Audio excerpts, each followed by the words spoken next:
so you're not missing much except for some theatrics. Thank you for that introduction. Yes, I'm a postdoc, currently just finished grad school last spring in the biology department at Bowdoin College, and today I'm going to talk about adolescent birds.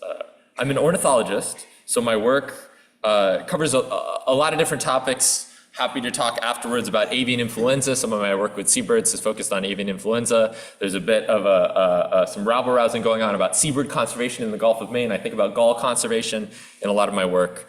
But in my heart, I am an evolutionary biologist. And that means I think about what Darwin thought about, which is how species descend like the branches in a tree from a common ancestor over millions and millions of years. So a lot of my research is focused on the consequences of that evolutionary process and the kind of radical diversity of different kinds of birds leading different kinds of lives. And today I want to tell an evolutionary story, although we won't talk much about evolution in those terms. I want to tell an evolutionary story about birds to get us all thinking a little bit differently about development in non-human animals. So when we think about development in animals, you might have an image in your head of something like a caterpillar and a butterfly, where what it means to become an adult is to change your physical body.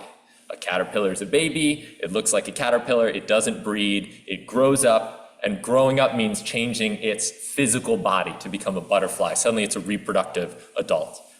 Now we already know this isn't always the case, because when we think about humans, we think very differently about development. Here I am on the stage right there as a pre-reproductive individual. Here I am on the left as a putatively reproductive individual, but you can see that I might not be what you would call mature. And that this process of maturation for me personally is still ongoing. So what we know about humans that we don't think of a lot in non-human animals is that the process of maturation involves more than just changes in your body. It involves processes of behavioral and social and sexual sexual development, And that's because we live in a complicated world with other humans. We have politics, we have society, we have economics, we have relationships with our friends and our lovers and our neighbors, and all of those things influence when and how we choose to reproduce. So my goal today, the big takeaway, is to get everyone here starting to think about birds a little bit more like how they already think about humans. And I came at this sort of big topic just to answer a riddle in my dissertation work. And this was the riddle that everyone in the ornithological community knew, but no one could give me any really solid answers to. So here's the puzzle. And as a scientist, you love to find these kinds of puzzles when you can root them out. Birds, basically every kind of species of bird you will ever see, from a sparrow to an albatross, grows to full size in its first year of life. A sparrow might grow to full adult body size in 1 to 2 weeks, and then it'll fledge the nest. An albatross is going to be heavier than it ever is in its entire life at about 9 months old. But despite this fact that even the biggest birds in the world grow to full size roughly in their first year of life, there's hundreds of lineages of birds that have evolved at various different points in various different parts of the world to not start breeding, to not start reproducing until they're anywhere between 2 and 10 years old. And so the question that I set out to answer is, why?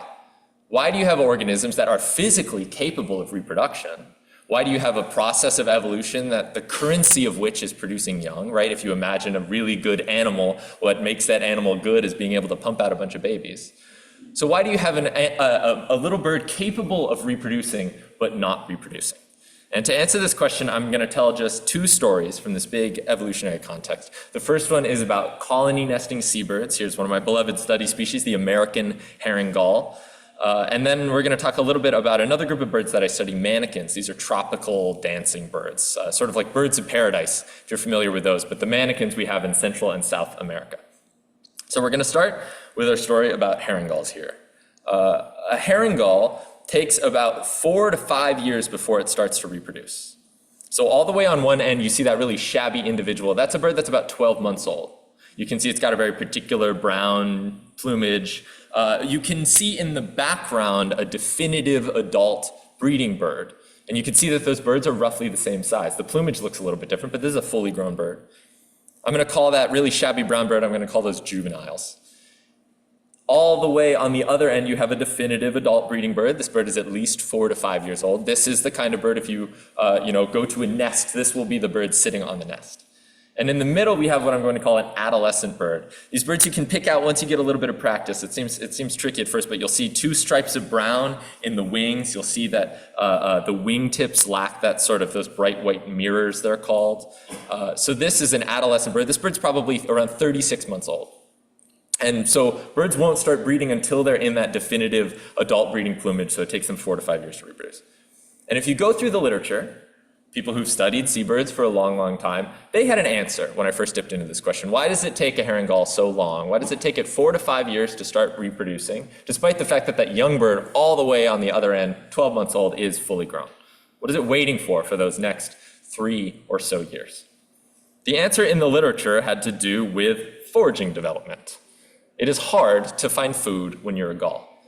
Gulls like food that moves. Sometimes that's a human hand moving away with a bunch of French fries. Other times that's crabs and fish, right? Gulls are very generalist, opportunistic foragers, so they can pick out a bunch of different kinds of food that they want to eat, but they're not eating fruit, they're not eating nectar, they're eating things that are hard to find and hard to catch. So the answer at first, that when I sort of surveyed the literature and said, why does it take a herring gull 5 years to start breeding? The answer was they need to get better at foraging. And there was good evidence for this kind of thing. We're going to go through a couple scientific figures here. So if you're not comfortable with this yet, we'll be comfortable by the end, but you're going to break it down on the x-axis, on that horizontal. You're looking at different age classes of gulls. So this is someone who back in the 80s sat at a dump and watched a bunch of gulls. He watched some 1-year-olds, some 2-year-olds, some 3-year-olds, some 4-year-olds, and some adults, those breeding birds. And on the y-axis, you have my personal favorite scientific unit of all time, which is swallows per 15 seconds. So what this guy was doing was watching gulls at the dump and taking notes every time they swallowed a piece of food. And he found something pretty convincing, which is as the birds grow up towards their adult reproductive age, they get more and more efficient at foraging, at least by this metric. So here's part of the answer to our question, why does it take gulls so long to start breeding? They become more efficient foragers as they age. And once you become a really efficient forager, it's a little bit nicer. You can take care of yourself and you can take care of your needy young. If you start too soon and you're really bad at finding food, maybe you starve, maybe your babies starve, maybe the whole thing's not worth it at all. So foraging development helps create this difference. And I want to know, the story's going to get more complicated here, but we're already way outside of physical development. Now we're talking about all the complicated things that a young seabird might need to do, might need to develop new capacities, might need to find a foraging strategy, might need to learn about foraging from other birds, right? We're already in sort of a different universe of growth and maturation here. We're thinking about behavior. I wanted to study this process of foraging development, and I was planning on doing, maybe finding some young birds and satellite tagging them and watching them fly all over, because most of the time you see these young birds, it's at a place like a dump or a fishing dock or out at sea.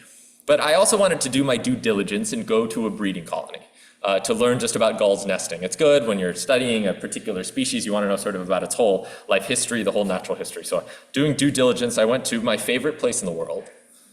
Now, it might explain why I did this project, because this is my favorite place in the world, and I knew it was a gull colony, and I got back there to do this work. My advisor only learned that at the very end, that I sort of planned this in reverse. But I went to this beautiful place, Kent Island, in New Brunswick, Canada, the southernmost point of New Brunswick. So it dips down sort of in line with Eastport, Maine, off the coast there, but the maritime border goes further south, so we still end up technically in Canada. You cross the border up through Calais and go to a ferry terminal in Black's Harbor. You take a big, beautiful ferry, especially in August. You can see whales off the ferry to Grand Manan, which is a lovely community, a lovely fishing community that's really worth a visit. And then you take a little lobster boat from Grand Manan down to Kent Island. Kent Island looks like this on the stage left here from a satellite. Here's what it looks like in person. So we're going to do a little moment of Zen. There might be sound, there might not be, we'll see. I guess there's not time, but this is what I do. It's a tough job that I have. I sit on the rocks and I watch all these little white dots, which are breeding herring gulls. And you can see some brown. This is a video taken in August, so you can see some young herring gulls in there, some fledglings. Some fledglings just starting to fly for the first time, not particularly good flyer. That's a bird that's about 1 month old. See some common eiders offshore and other beautiful things. Kent Island has wonderful things. I could talk for 5 hours if you want about storm petrels, but unfortunately we won't get to it today. So that's lovely Kent Island, and I was again there to learn about the reproductive life, and I didn't think I would see very many of my study focus, those young birds, because those young birds, I was told from the 70s and 80s and all the great work that had happened, that those young birds were out developing foraging skills. That's what they were doing. There's no food on Kent Island. Colonial seabirds don't eat where they breed. They go off to sea.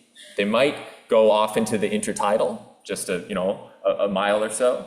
They might fly hundreds of kilometers off to find a landfill or a mink farm or a blueberry farm or the other sorts of things that gulls love. But I wasn't expecting to see very many young birds until I started counting. And this is something that for reasons I understand after having done it, but there aren't a lot of people who just wander around an island and count gulls with a tally counter. It's sort of tough to justify to grant agencies. It's not something that you really receive a lot of support for. But I weaseled my way in and I spent all summer counting gulls, 2 summers counting gulls. And I found something that people vaguely knew about when I asked them afterwards, but had never even written down. And what we're looking at here is counts of gulls along an entire breeding season from June to August on Kent Island. And this is log scaled. So 1 means about 10, 2 means about 100, and 3 means about 1,000. And I've broken these down into these 3 classes of individuals. All the way at the bottom, you have those juvenile herring gulls, birds that are around 12 to 24 months old. There are only 15 of them on Kent Island.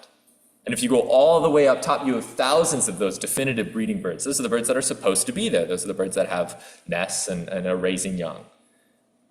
In between, what I found that hadn't really been properly described before was hundreds of these adolescent birds on the island. Again, these birds are exactly the birds that are supposed to be out developing foraging skills, but here they were in a place where there was no food. So I had counted the birds. I found there's hundreds of these adolescent birds at a breeding colony, and I asked the next question, which is, where are these birds and what are they doing? There's a lot of different ways to study this kind of question. Here's a really quick first pass at it. You can divide the beach into a non-territorial region. That's from the midline of the beach out to sea. Basically just loafing space. If a bird is there, it's just sitting around. And you have up towards the berm, up towards the field there, the territorial region. This is where 100% of the nests were. This is where the action is. This is where the drama is. And I asked, well, are those adolescent birds on the non-territorial part of the island just sitting around? Do they just happen to be there and I'm counting them because I'm good at clicking my tally counter? Or are they in where the action is on the breeding colony?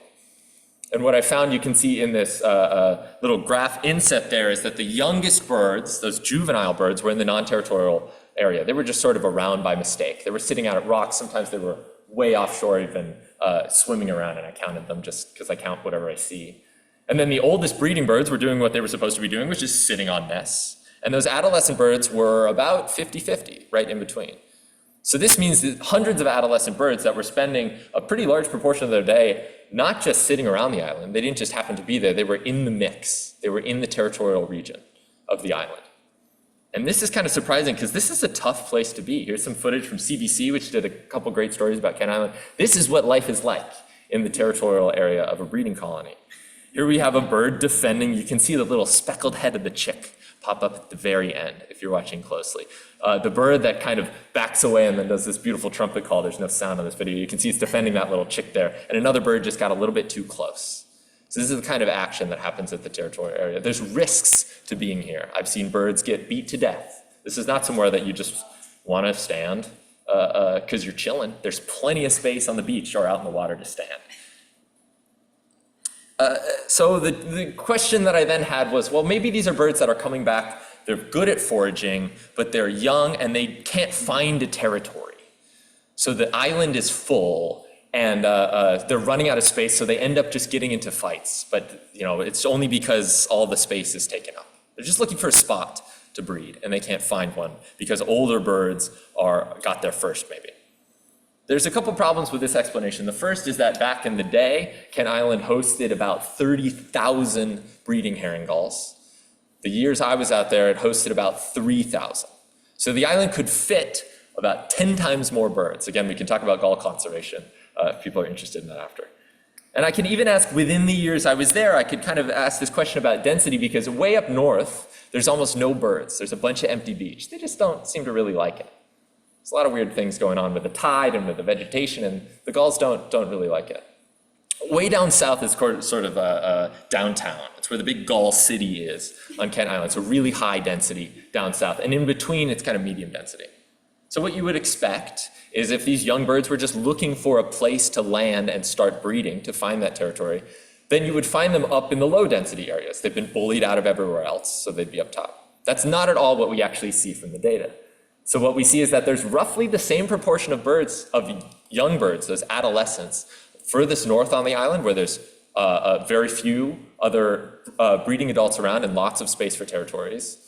But there are also the same proportion of young birds way down south, totally in the mix, in the highest density area. That's the last place you would want to be if you were just looking for a spot to land in the territorial region of the island. And the highest densities, we don't really do statistics on these kinds of data, but the highest density was actually the highest density of young birds was in between. So where there were plenty of birds around, but it wasn't really the most sort of stressful hectic area. So now I was certainly confused. I don't know if you're confused, but I was confused at this point because I had learned that gulls are supposed to be getting better at foraging. That's what they were taking 5 years to do. And then I said, well, they're there and maybe they're just looking for a spot, but they aren't just looking for a spot. So what is happening here? Why are these adolescent birds not breeding, but are at the breeding colony? To answer this question, you got to pay some close attention to the behavior of individual birds. So here we're going to be good ethologists from the 1960s. Scientists don't really do that anymore. We're going to sit in a blind and we're going to watch gulls. It's just like most of my year for this particular part of my life. And it might not look like much, but to a gull or to a gull biologist, this is high drama, what's about to happen. That's huge. So what we're seeing is two birds that are sitting on fake nests. They aren't actually incubating. I'll start it over as I talk from the beginning here. They're not incubating anything. They're looking like they're nesting. And this is part of a territorial behavior that gulls do. And in this case, it's kind of a useful visualization because there's this plank in between. And gull territories you will often find are settled around not necessarily resources, but just individual landmarks. They like to say, well, this is my rock and this is your rock. And that's how things get settled. And you're seeing the bird on the right do something very aggressive, which is pick a single leaf from the ground. They do this, it's called grass pulling. And this is the kind of nuanced social behavior. When it picks that little leaf, you see the other bird jump up immediately and get really, really angry. That was too much. That was like beyond the pale. Bird had offended the other bird in this territorial conflict. Like, boom. If you watch gulls for a long, long time, you'll start to see this everywhere.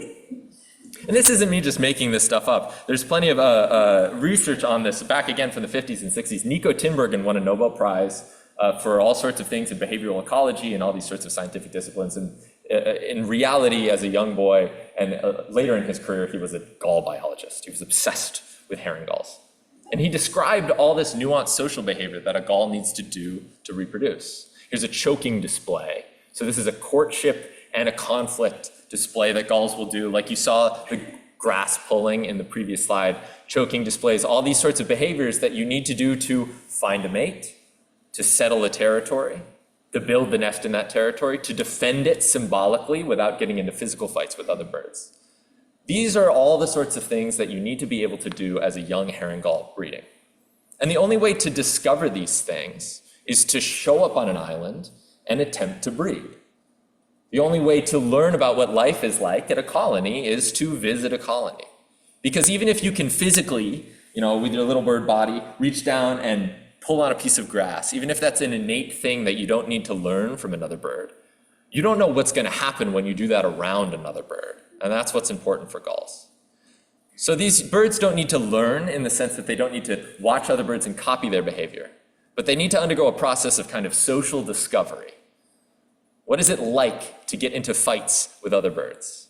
This is the hypothesis going forward about why it takes so many years for these gulls to begin reproducing, because they live in a complicated society at the breeding colony, and it takes some extra skills to begin breeding there. So that's one part of the story. That's colony nesting seabirds. Now we're going to jump to basically about the most different kind of bird you can imagine from a colony nesting seabird, which is a tropical lekking bird. There's a couple different kinds of lekking birds. Bower birds are lekking birds. Sage grouse are lekking birds. Birds of paradise are lekking birds. These are all birds that defend, the males, usually in most species, will defend a display site, and all they will do all day is dance. And the females will go around and visit the different display sites, and they'll pick which male they want to copulate with, and they'll copulate, and the females will fly off and take care of the young, and the males will keep dancing. This is the life of the lekking bird. This is a particular species, the long-tailed manakin. This is a bird about the size of a kumquat. I don't know my fruits very well. It's about yay big for people on Zoom. I don't know if you can see it. So not very big, weighs about 4 nickels. Tiny bird, smaller than a sparrow. Long-tailed manakin lives in, if you go to Monteverde in Costa Rica, it's a great place to see long-tailed manakins. You can see the same sort of plumage progression. So all the way on one side, you have a male that is roughly 12 months old. All the way on the other side, you have a bird that's at least 4 to 5 years old. The timeline is exactly the same as the gulls. And in between, you have this adolescent bird that's roughly 3 years old. Now, a long-tailed manakin grows to full size in 2 weeks of being born. That definitive adult male, all the way staged left here, probably won't get a chance to breed until it's 10 years old. So this is a bird that's this big for people on Zoom. Again, full size in 2 weeks, takes 10 years to get a chance to copulate. So what is happening? These birds also live in complicated societies. So what it takes for a male to get the chance to reproduce is especially complicated, maybe the most complicated social system of any bird in the world. What you're seeing is a green plumage bird, probably a female, might be a very young male, all the way on the left, and it's watching 2 males do a coordinated display. These 2 males have spent 3 to 4 years practicing their display with each other. They spent 3 to 4 years before that getting the opportunity to practice this display on this particular branch. And they will keep dancing like this for 3 to 4 years if they don't get eaten or keel over first, until they probably get the chance to copulate with a female. People have studied the social lives of these birds really in depth, and this is a figure that's supposed to look chaotic because these birds lead really complicated, nuanced social lives. So here you can see a social network. This is Dave McDonald, one of my personal ornithological heroes, studied long-tailed manakins at Monteverde in Costa Rica for a long, long time. And he categorized the different birds into pre-definitive birds. Those are the young ones that haven't started breeding yet. The definitive males that are leading up the dances, and those definitive reproducing males have their sort of sidekicks, those dancers, and there's alphas that get the chance to copulate. There's betas that just sort of are backup dancers, right? And these birds spend years and years. You watch these social networks grow and change as a young bird, a young male is about 12 months old, interacts with a bunch of alpha males and beta males and waits in line to get a chance to make it on stage as a beta, and then interacts with a bunch of different alphas, and then if their alpha disappears, well, that bird might graduate to an alpha, and then it finds its own beta partner, and those two dance together, and again, learn how to coordinate their song and their dance. This process is what takes 10 or so years. And there's another sort of meta process of development going on. And I was questioning whether to include this slide, but this to me is what really gets my brain going, because ornithologists have this amazing way of hiding the coolest things in the world in sentences like this. Mating success correlated with predecessors. So this is a statistical correlation that's been done, that R value describes the strength of the correlation. So if I pick any dancing long-tailed manakin and I say, well, how likely is it to breed? What matters a lot is how likely its predecessor that danced in the same spot was to breed. And so what is happening in some of these data is that females aren't just arriving at a dance and choosing the best alpha-beta combination. They don't just watch a dance. They actually care about the whole institution of the dance troupe at particular spots. So if they know if I go here and I see a good dance, I might come back next year. And if they're arriving and choosing between dances that look about right, well, they know there were really good dancers here last year, right? There's an institution, there's a dance troupe. So it's not even just individual males that need to develop a dance display, or partners, males that need to grow up together to coordinate their display, or young birds sort of waiting in line. You need the entire team of males working together over multiple generations to get the opportunity to copulate with a female. So the development not only of an individual body, but of a social relationship and of a set of social relationships where the individual members are being replaced by other individual members. This kind of thing is really complicated in long-tailed mannequins because they have these cooperative male displays. There's all sorts of other mannequins where you see the same pattern. These are some other adolescent mannequins. This has evolved multiple times in this beautiful lineage of dancing birds. Basically, anywhere where you see males develop this complicated social system where they have to develop relationships with other males, you get the evolution of adolescence. You get birds that suddenly need to take longer before they start reproducing, because what it takes to start reproducing is outside your body. You need to meet up with other birds in your bird world. If you want to learn more about mannequins, I wrote a fun little piece that's kind of a quick read. It's called How to Dance for Millions of Years. There's all sorts of things. It's in this cool journal, Long Now. But overall, we've just gone through two stories here that, in my opinion, help us answer this question. Birds grow to full size in their first year of life, but some of them, like that little long-tailed mannequin, won't start breeding until they're 10 years old. And my answer to why is because birds live in societies. They live in places like breeding colonies and lek arenas. And when you live in a society, you need to develop socially, not just physically. You can be fully grown, but still not ready to go. Exactly our intuition in complicated human societies. Even this sort of, we're juggling a lot of pieces here. These are just two lineages of birds where this has happened. Herringull is a colony nesting seabird, and manakins, a lekking tropical bird. There's all sorts of bird societies. Basically, everywhere you look, you see marvelous, complicated societies evolving, spanning this, tens of millions of years history of birds all over the world. So lots of interesting stories to tell about adolescent birds that haven't even started as questions yet, really. All right, that's what I got for today. Thank you very much. Again, my name is Liam Taylor. Feel free to reach out with emails. Happy to talk more. These are my friends on my favorite place in the world, Kent Island. So thank you.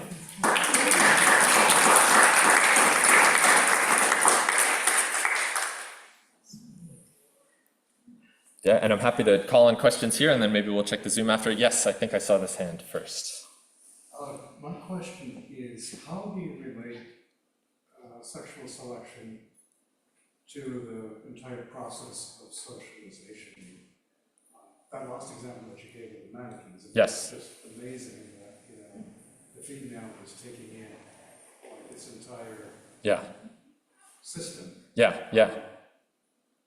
But that's obviously very different from the one as we see. It's absolutely. Territorial breeding, more warblers than we would have around here. Yeah, for sure. So the question was maybe, to summarize this for the folks on Zoom, is what's the sort of relationship here with the dynamic of sexual selection in these tropical lekking birds like a manakin, in contrast to maybe a colony nesting seabird where there's not this big difference between the displaying males and the sort of a female audience. And the first thing to notice is that in species like our herringull, where the demands of society are symmetric, where a male needs to do roughly the same things as a female, socially, not just physically, but socially, you see the process of adolescence sort of evenly across males and females. So it takes male herringulls about 4 or 5 years, and the same with females, because they're developing the same sorts of things in their society.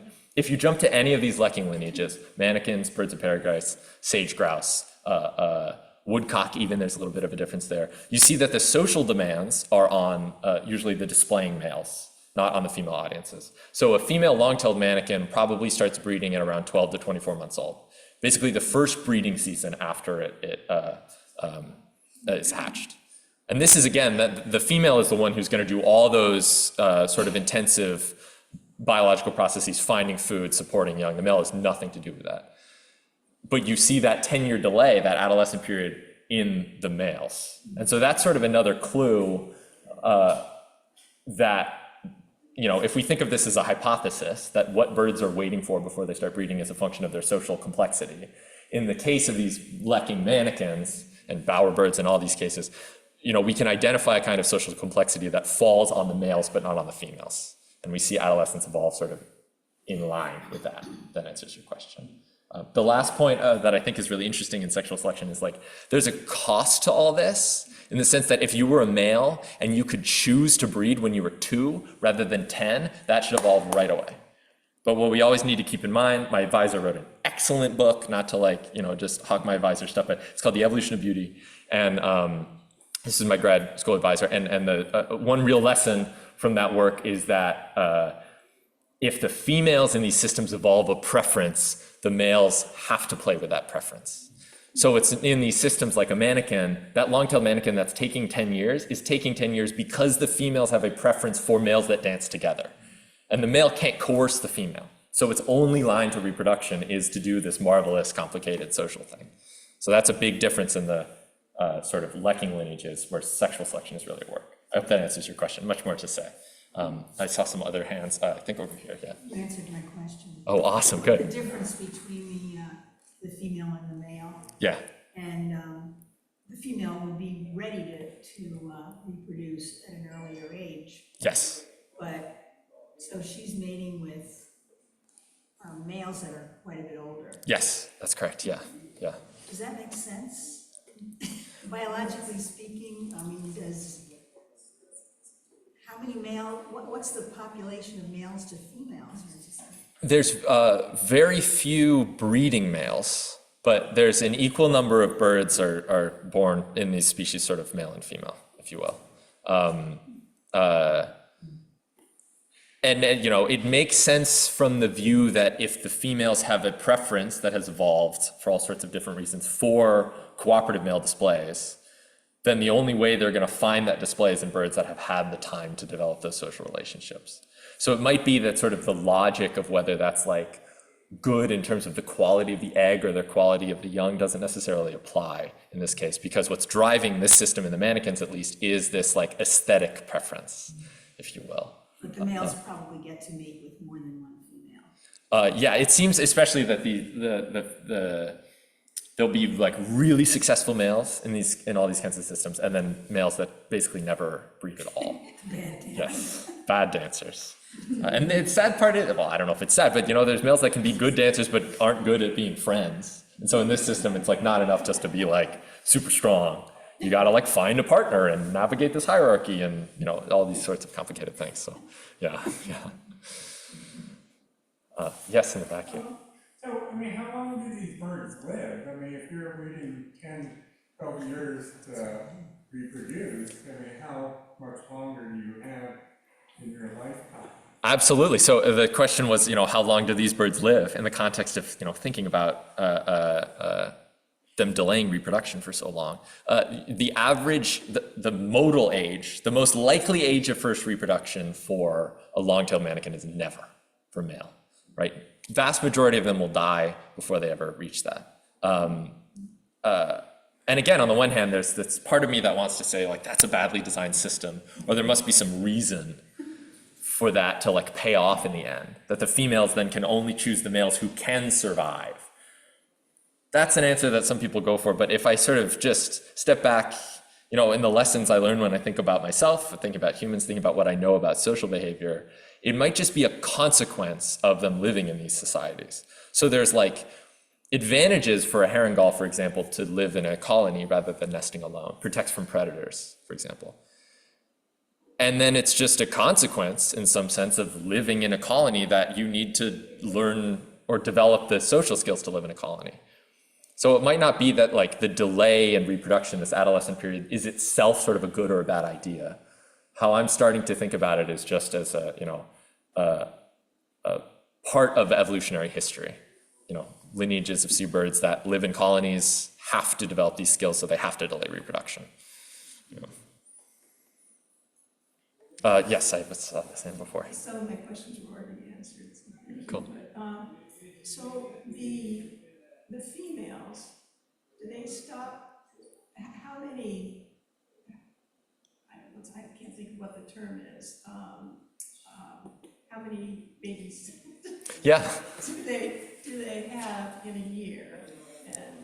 Usually in these long-tailed mannequins, the question was about the sort of how many offspring might the female mannequins raise in a year. The clutch size is around 1 or 2 eggs per year, and they'll breed once a year. What age on the females? Up through You know, in most of these birds, we don't necessarily see, you know, what you might call senescence. So we don't see, you know, they stop breeding sort of because they die, basically. Usually that's around 8 to 10 years or so. Birds in the tropics have it a little better than like you know, these sparrow-sized birds up in the temperate region. So tropical birds tend to live a little bit longer, into their 10s or so for a bird that size. Yeah. Over here, yes. Well, I was in college in the sixties and took animal behavior. All right, And Nico pathology. Tinbergen was our hero. Heck yeah, yeah. The red spot on the bill. Yeah. The baby peck, and then the parent regurgitates, so. Awesome. So you've come a long way. And it's so exciting for me because I used to teach animal behavior at college level, and it was just fun to see the students' response to some of these systems of reproduction and courtship. And Yeah, so, yeah. so I'm really enjoying it, and I think 2 of my questions have already been answered. Yeah. So I do have another question, and that is, what are you working on now? And awesome, first of all, to hear about Tinbergen. In a lot of ways, my work is sort of like getting back to basics, like observing again those 2 gulls sit around.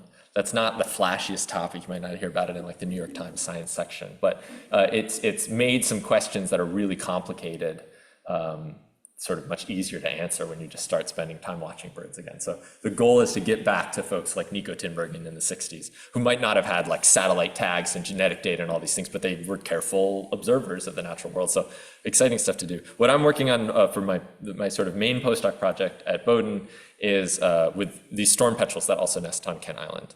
And it is a sort of parallel question to what we talked about today. So storm petrels develop these pair bonds. It takes 2 storm petrel parents to raise an egg.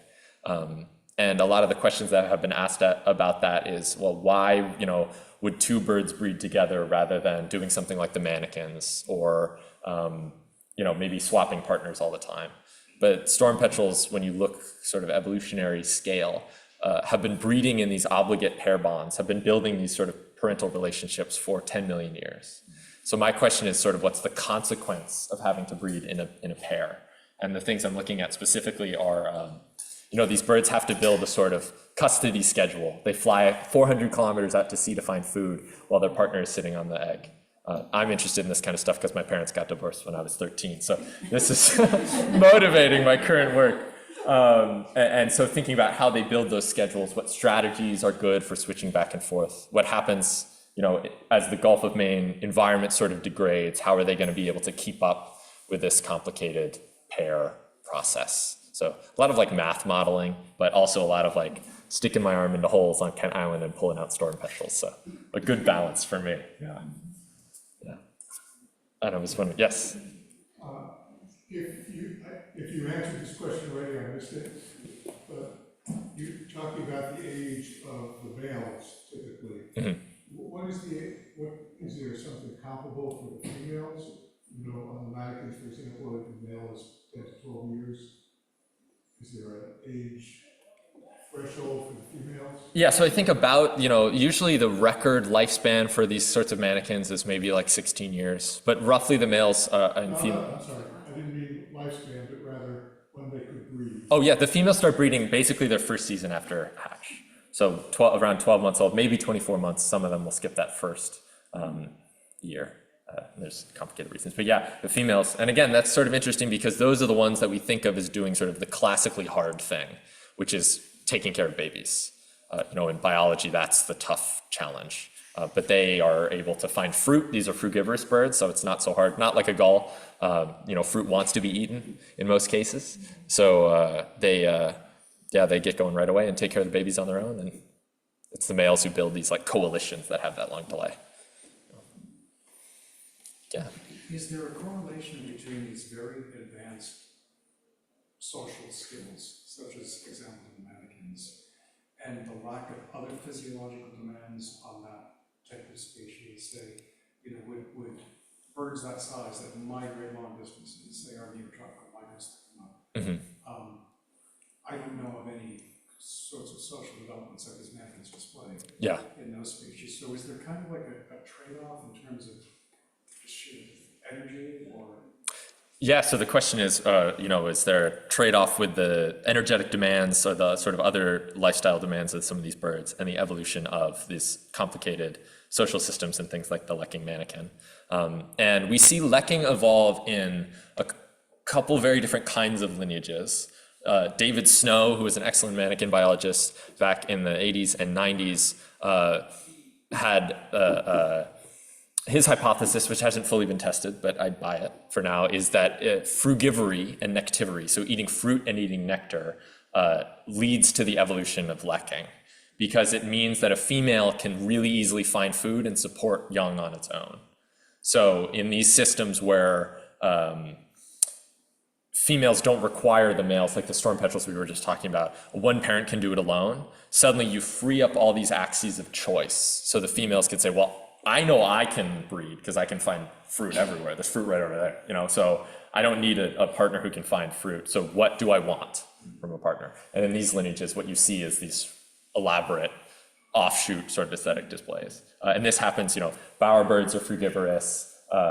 There's Ascites in Madagascar that are nectivorous. So all these birds that can find food really easily freeze the, David Snow called it the emancipation of the male from, I think he was thinking of it, emancipation from the parental care duties, but it's a tough life as well to dance. A lot of these males are like near starvation levels and much lighter than the females, even though they're the same size.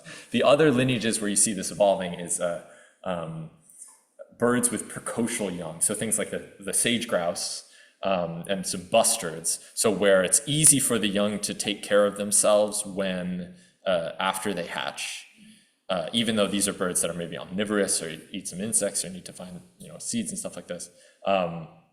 That's another way to sort of free up the female from saying, I don't need a male to provision my fledgling. So you see the evolution of lekking, at least that kind of complexity in frugivorous lineages and lineages with precocial young that hatch and are ready to go. Whether or not like a seabird colony is more or less complex than a lek is like sort of an interesting question to think about, like what we even mean when we talk about social complexity. But yeah, all sorts of different societies, yeah. I'm having fun. Behavior really focusing on birds, but you don't see it in so much in other species that are somewhat related to birds. You see similar dynamics in several species of mammals and lots of fish.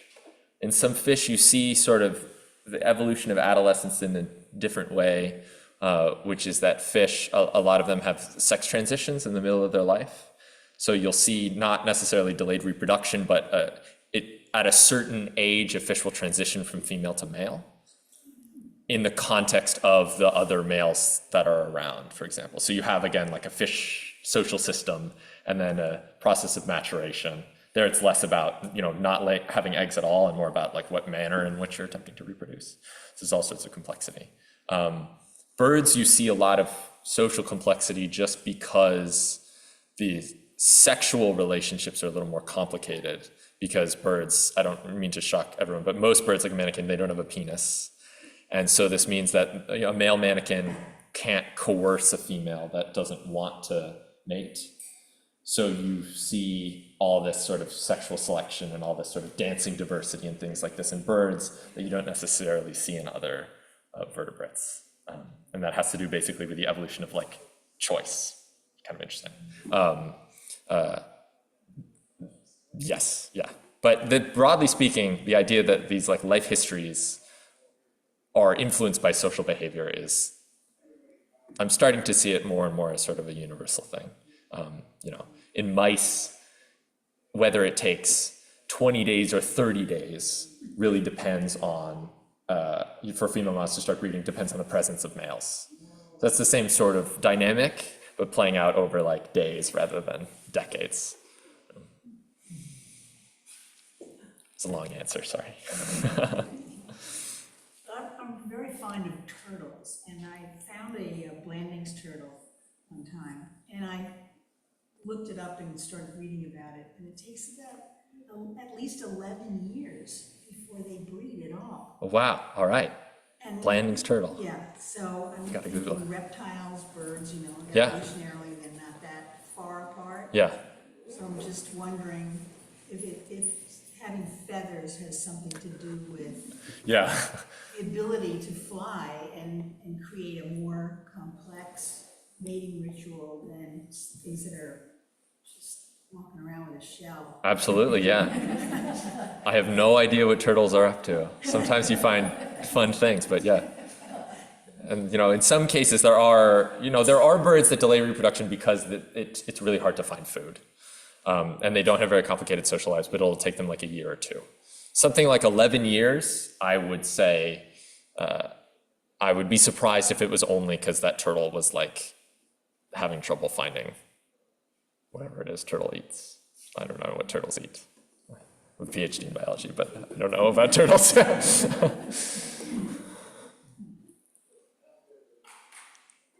you very much. All right, thank you.